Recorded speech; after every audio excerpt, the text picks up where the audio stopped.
atas semua kesalahan saya dan saya siap menerima sanksi pada pihak rumah sakit tempat saya bekerja. Seorang oknum nakes banjir kecaman gegara live TikTok saat pasien melahirkan. Kini klarifikasi. Sebelumnya beredar di Twitter melalui akun Manfest @tanya_rlfest, sebuah tangkapan layar live TikTok. Dalam tangkapan tersebut menampilkan seorang nakes live di saat pasien melahirkan. Terlihat beberapa petugas medis sedang melakukan tindakan lengkap menggunakan berbagai alat.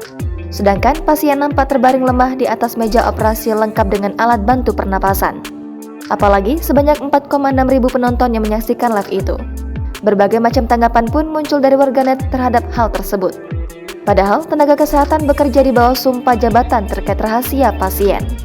Diduga aksi live TikTok tersebut dilakukan oleh nakes yang bertugas di salah satu rumah sakit Martapura, Sumatera Selatan.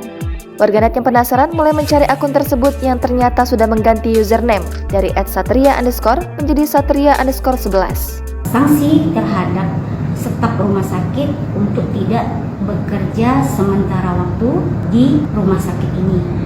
Berdasarkan penelusuran tribunsumsel.com, pemilik akun tersebut telah menyampaikan klarifikasi sekaligus permohonan maaf.